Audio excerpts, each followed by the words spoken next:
All India radio के विदेश प्रसारण प्रभाग की हिंदी सेवा का ये है सोशल मीडिया कार्यक्रम। स्वीकार कीजिए नीलम मलकानिया का प्यार भरा नमस्कार। स्वागत आप सभी का। हमेशा की तरह इस एपिसोड में भी हम आपके लिए लेकर आए हैं कुछ संदेश, कुछ जानकारियां। बने रहिएगा हमारे साथ। राष्ट्रीय पुस्तक न्यास के सौजन्य से हम आपके लिए लेकर आए हैं रोचक कहानियां।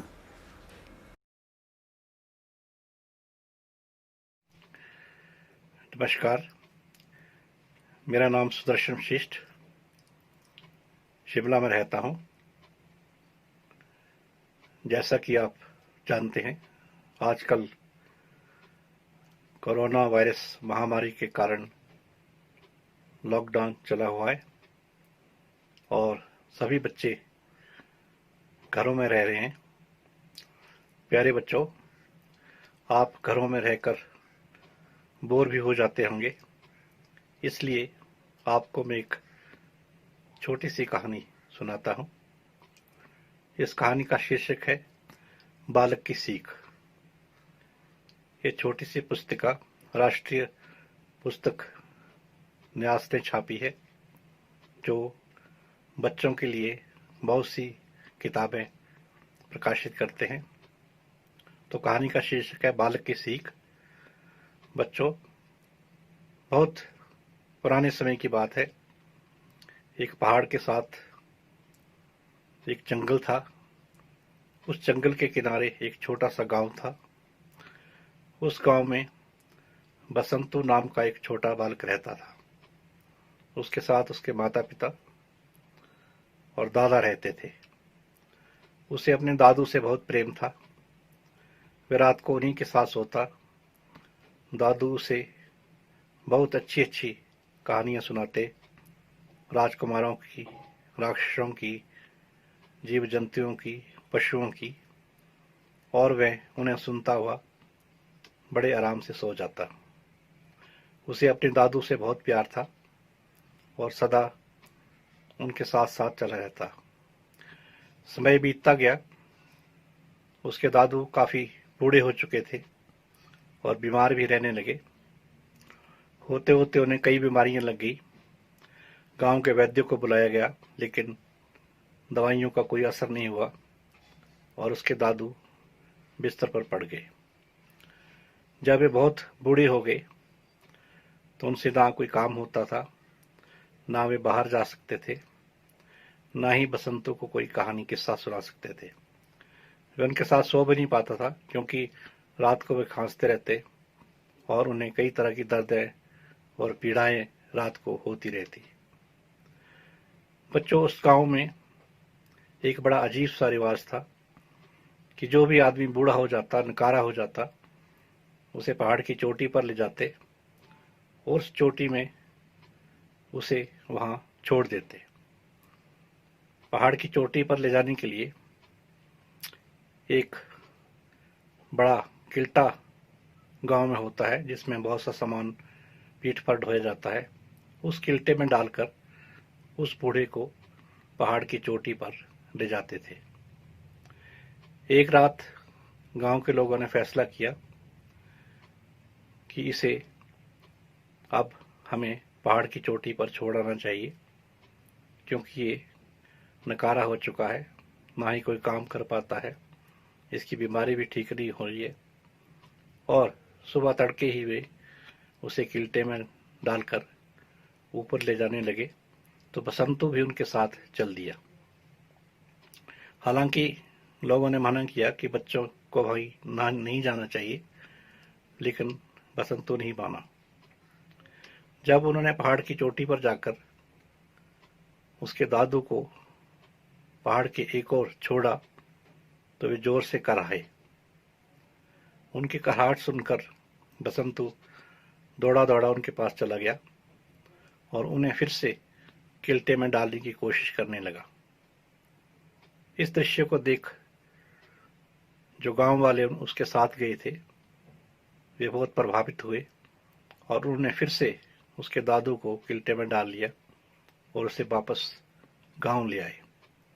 दिन रात दादू की सेवा गांव वाले, उसकी बहू, उसका बेटा करने लगे और आहिस्ता आहिस्ता वे ठीक होने लगे। बसंतो ने जो काम किया, जो अपने दादू को वापस लाया और फिर से गांव वालों ने उसका स्वागत किया, उससे वे इतने प्रभावित हुए कि उस दिन के बाद ये प्रथा या कुप्रथा जिसको हम कह सकते हैं, उसे उन्होंने छोड़ दिया और उसके बाद कभी भी किसी बूढ़े व्यक्ति को वे पहाड़ की चोटी पर नहीं ले गए, ना ही उसे अकेला वहां पर छोड़ा। तो कभी कभी बच्चों, छोटे बच्चे जिन्हें हम नादान समझते हैं, ऐसा काम कर देते हैं कि बड़ों के लिए भी एक सीख बन जाती है। इसीलिए इस कहानी का नाम था बालक की सीख। धन्यवाद।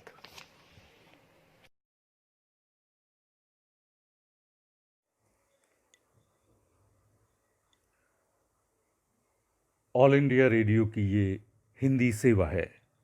अब आप मुनीश शर्मा से समाचार सुनिए। भारत में संक्रमण मुक्ति की दर करीब 49% है।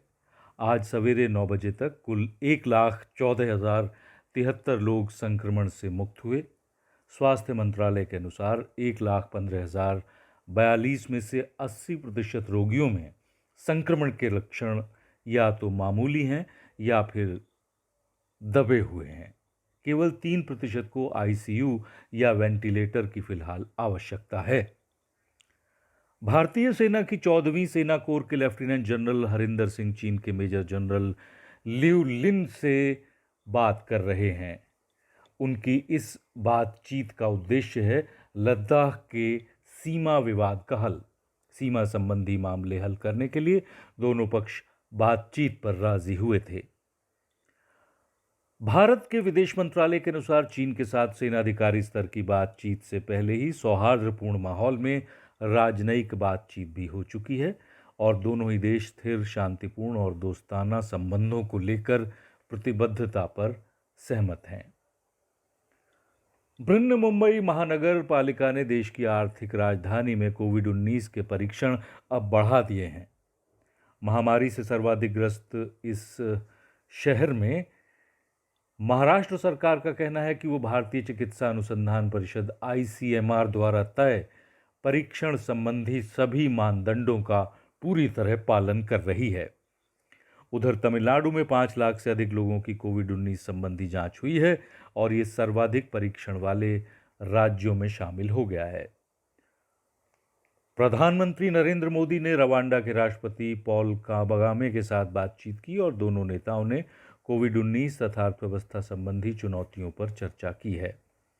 भारत ने इस महामारी का सामना करने के लिए रवांडा को सहायता जारी करने का वायदा किया है।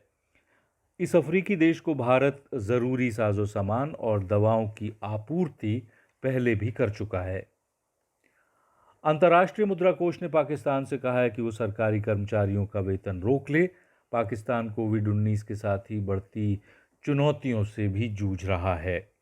पिछले साल IMF ने कड़ी शर्तों के साथ दिए ऋण की मदद से पाकिस्तान को दिवालिया होने से बचा लिया था। यूरोपीय संघ का कहना है कि वो 30 जून के बाद पर्यटकों को अपने यहाँ आने की आज्ञा देगा। अधिकांश यूरोपीय देश वहां मंदी से त्रस्त हैं। कई देशों में पर्यटन उद्योग की कंपनियां दिवालिया भी हो चुकी हैं। संयुक्त राष्ट्र द्वारा समर्थित लीबिया की सरकारी सेनाओं ने विद्रोही सरगना खलीफा हफ्तार को पश्चिमी लीबिया में उसके गढ़ से भागने पर मजबूर कर दिया और उसके बाद वहां खुशी का माहौल है।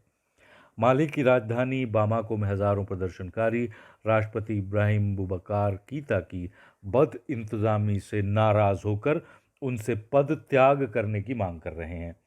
दरअसल माली आतंकवाद के कारण कठिनाइयों से जूझ रहा है। और इसके साथ ही ये समाचार बुलेटिन समाप्त हुआ। यादों के झरोखे से कार्यक्रम में लीजिए अब सुनिए रघुवीर चौधरी से तुषार शुक्ल की बातचीत। नमस्कार। यादों के झरोखों से गुजराती साहित्य के सम्माननीय सर्जक श्री रघुवीर चौधरी जी से साक्षात्कार के इस अवसर पर मैं अपनी प्रसन्नता व्यक्त करता हूं। श्री चौधरी जी साहित्य की तमाम प्रमुख विधाओं में लिखते रहे हैं। कविता, नवलकथा, नवलिका, नाटक, संपादन, निबंध लेखन, विवेचन एवं कटार लेखन आदि क्षेत्र में रघुवीर भाई ने सज्जता एवं सामर्थ्य का परिचय दिया है और इसका समुचित सम्मान करते हुए उन्हें ज्ञानपीठ अवार्ड प्रदान किया गया है। मैं ये भी जोड़ना चाहूंगा कि वे एक सफल प्रकाशक भी हैं। दशकों की अविरत सक्रियता के विषय में इन चंद मिनटों में बात करना संभव नहीं है, यह बात मैं जानता हूं और इसलिए आरंभ में ही मैं क्षमा प्रार्थी हूं। मैं केवल कुछ जिज्ञासाएं प्रकट करूंगा और आदरणीय रघुवीर भाई अपनी इच्छा अनुसार बातें करेंगे। प्रणाम रघुवीर भाई। प्रणाम। तो मेरी प्रथम जिज्ञासा ये है कि आपका जन्म हुआ गुजरात में, पले और पढ़े भी गुजरात में, साहित्य सर्जन भी गुजराती में किया, पर आपने अध्यापन किया हिंदी में। हिंदी के प्रति आपकी इस प्रीति का क्या कारण हो सकता है? राष्ट्र भावना। वो समय था जब हम कल्पना करते थे कि अंग्रेजी विदा होगी और देश का सारा कारोबार हिंदी में चलेगा। और हाई स्कूल के समय भोलाभाई पटेल हमारे शिक्षक थे, तो हिंदी की परीक्षाएं दिलवाई उन्होंने, संस्कृत की परीक्षाएं भी दिलवाई। तो एसएससी से पहले हिंदी और संस्कृत में ये प्राथमिक जानकारी मिली थी। तो इसके बाद हिंदी साहित्य में रुचि भी रही। हिंदी का बहुत समृद्ध साहित्य है, खास करके भक्ति काल का जो साहित्य है और छायावाद का भी साहित्य है। इसके अलावा अज्ञे जी के प्रति भी एक विशेष आदर रहा। तो हिंदी की परीक्षाएं दी।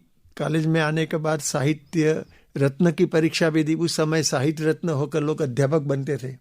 बीए से पहले ये सब हुआ।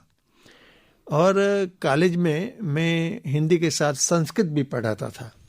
संस्कृत साहित्य भी स्कूल के वर्षों में पढ़ा और इसके सारे संस्कार रहे जो मेरे लेखन में उपकार के रूप में आए। तो हिंदी का विषय पसंद किया, हिंदी साहित्यकारों से संपर्क बढ़ा, कुछ बड़े साहित्यकारों के निकट जाने का अवसर भी मिला और इसके संस्कार मेरे लेखन में भी आए जो एक अलग व्यक्तित्व का निर्माण करते हैं।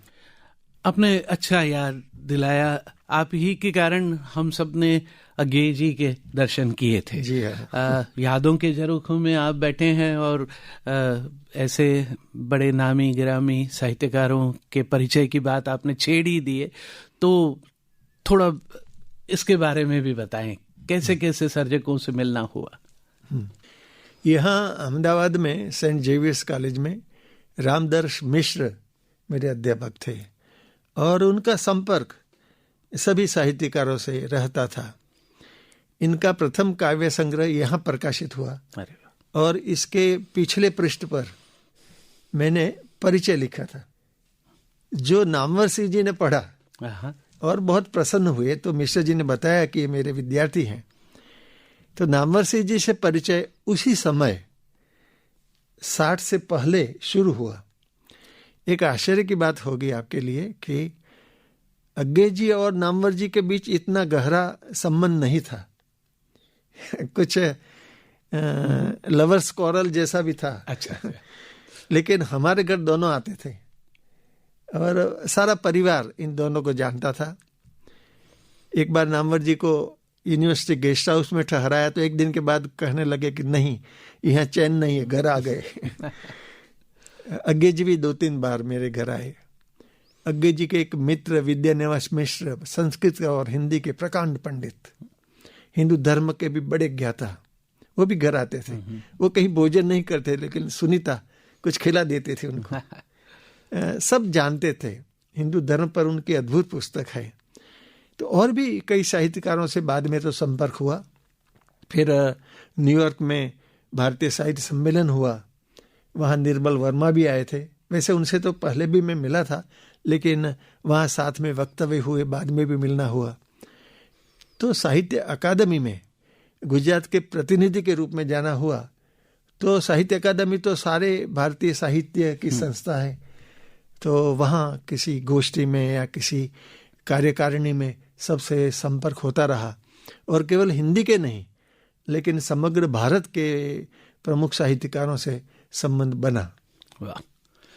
और स्वाभाविक से इतने लंबे समय की आपकी ये जो सर्जनात्मक यात्रा रही, मेरे ख्याल में 55 में आपकी आपकी सर्जन यात्रा का अगर प्रारंभ कहें तो 55 में तो मैं पैदा हुआ, तो मैं बता ही नहीं सकता इसके बारे में, और आपकी साहित्य रचनाओं के बारे में कोई इस तरह का आकलन वगैरह वो मेरा क्षेत्र नहीं, मेरी पात्रता भी नहीं।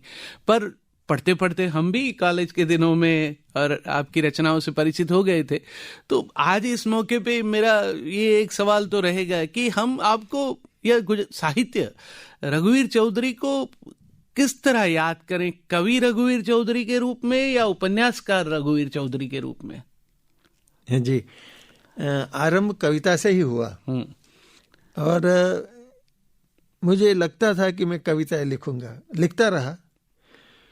लेकिन फिर बाद में 64 में जो पहला उपन्यास प्रकाशित हुआ पूर्व राग, तो उसमें कुछ वर्तमान साहित्यकारों के चरित्र भी अलग नाम से आए थे। जैसे उमाशंकर जी का चरित्र निखिल दा नाम से है।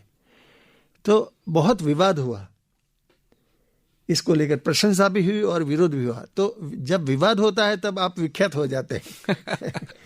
इसके बाद अमृता उपन्यास 65 में प्रकाशित हुआ, उसका व्यापक स्वागत हुआ। और आपको जानकर खुशी होगी कि गुजराती में इसके 12 संस्करण प्रकाशित हुए। हम सब अमृता से बहुत प्यार करते थे सर।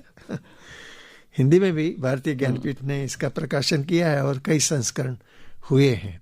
अन्य भारतीय भाषाओं में भी अनुवाद हो रहे हैं।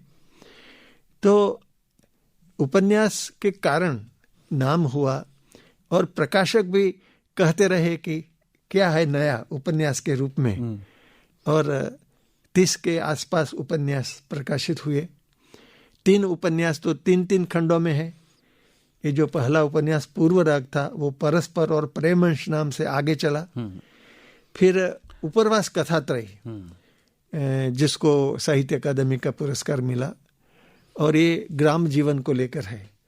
पन्नालाल का जो मानवीनी भवाई है, उसी प्रकार उत्तर गुजरात का जीवन, उत्तर गुजरात की बोली और देश का वातावरण जो परिवर्तन पाता रहा, उसका निरूपण उसमें हुआ है 3 खंडों में। उपरवास कथात्रय का हिंदी के अलावा मैथिली, राजस्थानी, अन्य भाषाओं में अनुवाद हुआ है। अंग्रेजी में भी किसी ने शुरू किया था। और इसके बाद तो सतत लेखन रहा। एक उपन्यास पौराणिक जो है श्री कृष्ण को लेकर, गोकुल मथुरा द्वारिका, उसके भी हिंदी संस्करण होते रहे हैं। फिर सोमतीर्थ, उसके भी हिंदी के कई संस्करण हुए हैं। और आपको जानकर खुशी होगी कि भारत सरकार का जो विदेश विभाग है वह अलग अलग देशों में ग्रंथालय चलाता है भारतीय भाषाओं की उत्तम रचनाओं का। तो उन्होंने इस साल सोमतीर्थ खरीदा, 629 प्रतियां। बहुत बधाई सर। तो ये इस तरह से स्वीकार व्यापक होता रहा। उपन्यास, कहानी, एकांकी, नाटक, अनुवाद, समीक्षा।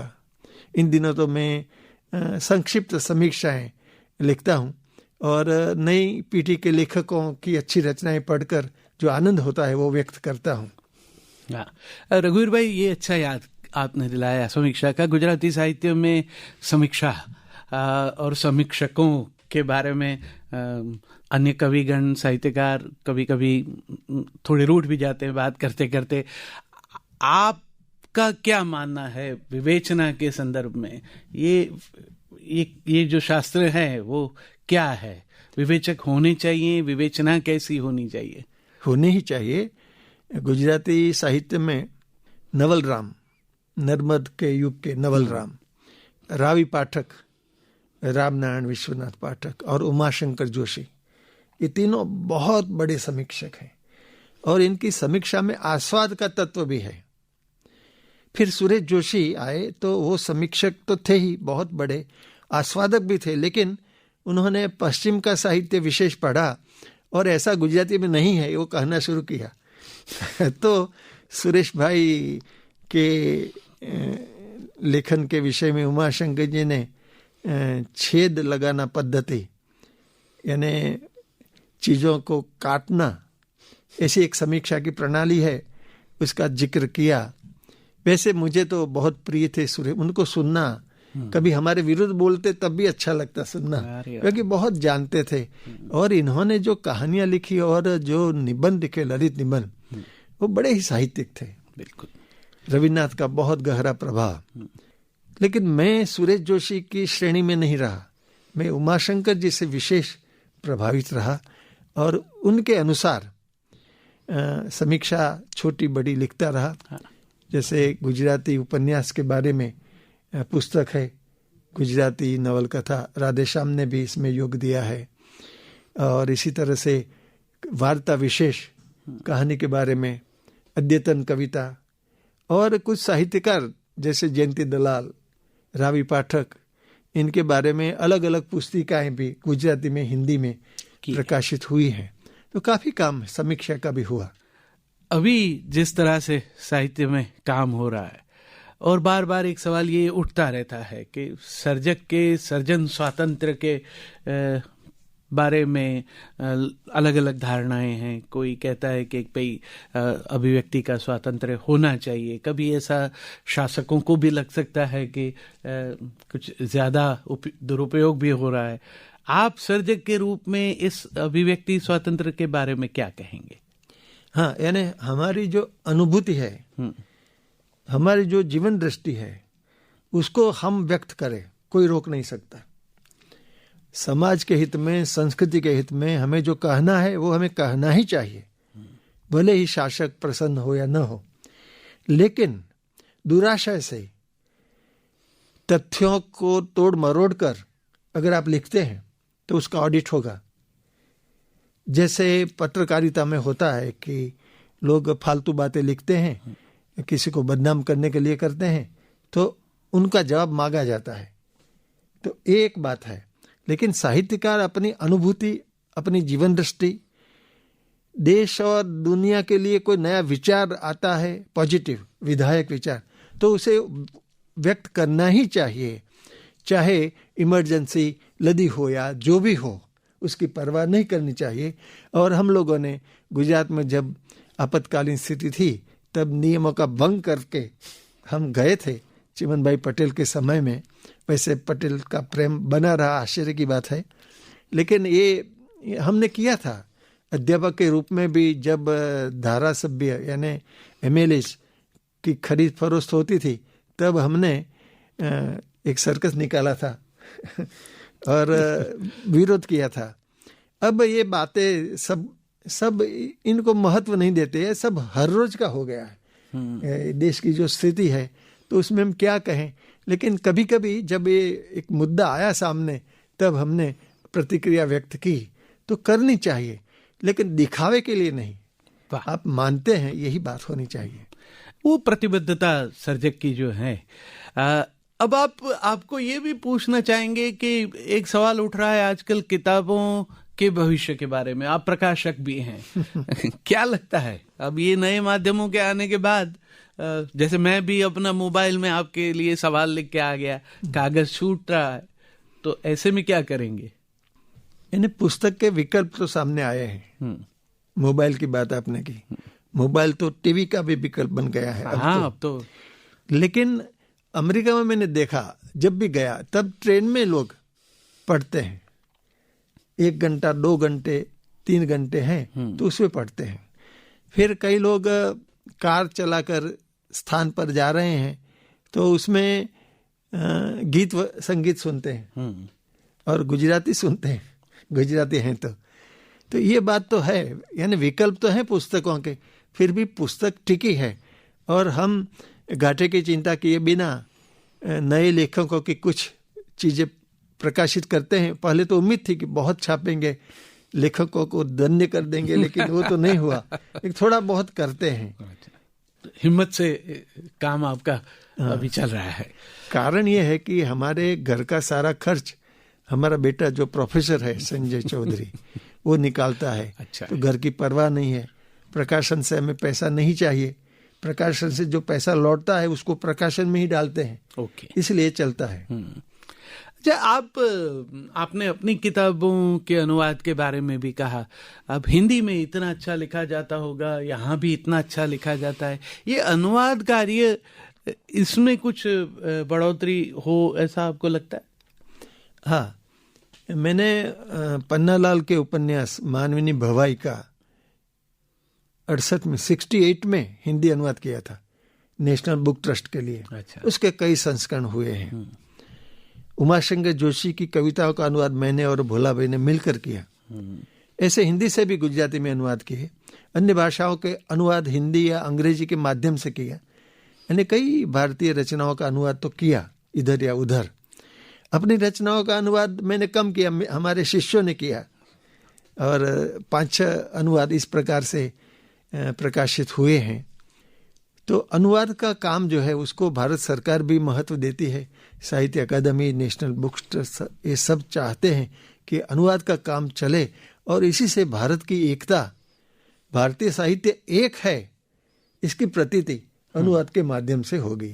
अच्छा जी सर, अगर आप यादों के झरोखों में बैठे हैं तो आपको मैं ये भी पूछूं कि सर हिंदी एवं गुजराती दोनों में आपके अपने प्रिय सर्जक कौन है?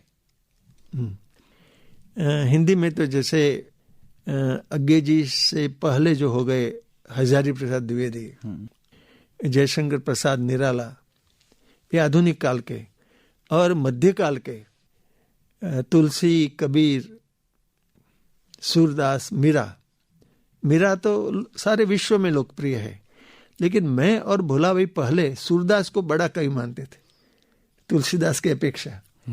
लेकिन मुरारी बापू को सुनते सुनते रामचरितमानस की कई सूक्ष्मताएं, कई गहराइयां सामने आई, और रामचंद्र शुक्ल तो तुलसीदास को ही बड़ा मानते थे। तो बापू को तो आप भी जानते हैं। तो कई नए अर्थ उन्होंने निकाले और सामान्य मनुष्य तक वो अर्थ पहुंचाए। राम कथा किस तरह से प्रस्तुत है आज के समय में भी, वो मुरारी बापू ने समझाया। और तुलसीदास केवल मानस नहीं, और भी छोटी छोटी रचनाएं हैं, वो भी बहुत ही महत्वपूर्ण हैं। मीराबाई, निरंजन भगत तो बोलेंगे तो 1.5-2 घंटे बोलते थे, आराम से बोलते थे सर तो। और मीराबाई तो मीराबाई ही हैं। सारे विश्व में इस प्रकार की कवित्री। कबीर साहब, जब भी मैं विदेश गया और कबीर पर प्रवचन का आयोजन हुआ तो मैं तो पूरा कर देता था 1 घंटे में, फिर कहते थे कि और बोलो। कबीर साहब इतने लोकप्रिय हैं विश्व में क्योंकि वो सामान्य मनुष्य के कवि हैं। कवि क्या, संत हैं। सभी तो परमेश्वर ही मानते हैं, कबीर साहब ही कहते हैं। आप तो प्रेम से कबीर कहे, कबीरा कहे, जो भी कहे, कोई हर्ष कबीर साहब को नहीं है। लेकिन उतनी उनकी रचनाएं भी कितना गहरा अर्थ देती हैं। जैसे मिर्जा गालिब हैं, उनको सदियों से लोग पढ़ते हैं और कुछ न कुछ पाते हैं, ऐसे ही कबीर साहब का भी है। तो ये जो है साहित्य हमारा, और हमारे यहाँ नरसी हैं और प्रेमानंद हैं। उमाशंकर जी तो प्रेमानंद जी को विश्व के 10 उत्तम सर्जकों कवियों में मानते थे। तो प्रेमानंद बार बार आप पढ़िए, गाइए, कथा कीजिए। नाना लाल हैं, उमाशंकर सुंदरम, पन्नालाल, ये सब हैं। तो बड़ा समृद्ध है हमारा साहित्य। बिल्कुल बिल्कुल। और आज तो यादों के झरोखों में तो आपकी नजरों के सामने से भी, आपके जहन में भी इन सभी का काम, नाम, चेहरे कुछों के सब आज जागृत होता होगा। आपने गुजराती के जो वर्तमान समय के सर्जक हैं उनको भी पढ़ा है, आप उनका भी प्रोत्साहन करते रहते हैं। क्या लगता है गुजराती साहित्य के आने वाले समय को देखते हुए? जैसे आप जानते हैं ध्रुव भट्ट, उनकी रचनाएं मैंने पढ़ी है और लिखा भी है। इनसे पहले विनेश अंताणी, धीरेन्द्र मेहता हो गए, हिमांशु शेलत हैं, उनसे पहले धीरू बहन और वर्षा इला, दोनों बहनें और भी महिलाएं लिख रही हैं। तो हमारा जो वर्तमान परिदृश्य है बहुत ही आशास्पद है, और ये सारे माध्यम अगर साथ देंगे तो पाठकों तक, भावकों तक पहुंचेंगे। अब दोस्तों एक जिसके बारे में रघुवीर भाई ने पहले ही अपनी ओर से बता ही दिया है, वो प्रति सप्ताह अहमदाबाद के पास आए हुए गांव में अपने खेत में नियमित रूप से जाते रहते हैं। उन्होंने एक काव्य में ऐसा लिखा है, मैं एक पंक्ति का मुक्त अनुवाद करने की अनुमति चाहूंगा सर। फुटपाथ पर खड़े रहने की थकान मैं खेतों में काम करके उतारता हूँ, मिटाता हूँ। हाँ, तो सर अपनी जड़ों से जुड़ने का ये उपक्रम कैसा रहता है? सच बताओ तो गांव जाने के बाद यहाँ लौटने की इच्छा ही नहीं होती। यहाँ साबरमती तक आते हैं, इसके बाद शहर में प्रवेश करते हैं, तब पूरा हवामान बदल जाता है। गांव में जो शुद्ध हवा, पानी तो इतना शुद्ध नहीं रहा है लेकिन हवा तो अभी भी शुद्ध है। और ये जो श्रम की परंपरा है हमारे परिवार की, किसान परिवार, और कबीर साहब जैसे जुलाहे थे, और जुलाहा होना उनके लिए बहुत ही सहायक हुआ। तो ये जो संदेश है कबीर साहब का और ऐसे संतों का, जो किसी के सामने हाथ नहीं फैलाते थे, स्वाश्रयी थे, तो किसानी करना अपने लिए भी अच्छा है। और घाटा तो शायद ही होता है लेकिन 2 पैसे मिलते भी हैं। अच्छा। और मजदूरों के साथ मजदूर बनकर काम करना, चाहे आपके साथ बार करके कुछ 1-2 हज़ार रुपये मिल जाए लेकिन खेत में 100 रुपये का काम 100 रुपये पाने वाले मजदूर के साथ काम करें तो ये 100 रुपया जो है उसकी सार्थकता बढ़ जाती है। सही है सर। दोस्तों एक बात मैं ये बता दूं कि ये एक अपने आप में अनूठा योगानुयोग भी है कि हमारे 2 वरिष्ठ साहित्यकार ज्ञानपीठ अवार्ड से सम्मानित आदरणीय पन्नालाल पटेल और प्रिय रघुवीर भाई दोनों समधी हैं और दोनों का रिश्ता गांव से जुड़ा रहा है। रघुवीर भाई आज हमारे स्टूडियो में आए, बहुत प्यार से उन्होंने कुछ बातें की। मैंने आरंभ में ही कहा था इतने सुदीर्घ जीवन पथ के बारे में इतनी 22, 25, 27 मिनट में कह देना ये मुश्किल भी है। मैंने भी यथाशक्ति जो कुछ पूछ सकता था पूछा है सर से। मैं अपनी प्रसन्नता तो व्यक्त कर ही चुका हूँ। आकाशवाणी की ओर से रघुवीर भाई के प्रति अपनी वंदना प्रकट करता हूँ। रघुवीर भाई ने ही एक पंक्ति में ऐसा कहा है, गुजराती में है, मैं हिंदी कर देता हूँ। मैंने बोया है मेरा मन खेत में, मैंने बोया है मेरा मन खेत में और उग आया है नगर। खेत और नगर के बीच खड़े इस सर्जक की चेतना ये बंट नहीं गई है, बढ़ गई है, साहित्य को समृद्ध कर रही हैं। रघुवीर भाई हमारी ओर से आपका वंदन। धन्यवाद। यादों के झरोखे से कार्यक्रम में अभी आप सुन रहे थे रघुवीर चौधरी से तुषार शुक्ल की बातचीत। कार्यक्रम आपको कैसा लगा हमें जरूर बताइएगा। हम इंतजार करेंगे आपके संदेश का, आपकी प्रतिक्रिया का अपनी ईमेल आईडी पर जो है air12nm@gmail.com। अपना ध्यान रखिएगा, अपने परिवार का ध्यान रखिएगा, स्वस्थ रहिए, मस्त रहिए, नियमों का पालन करते रहिए। अगले अंक में आपसे फिर होगी मुलाकात। अब मुझे यानी नीलम मलकानिया को दीजिए इजाजत। नमस्कार।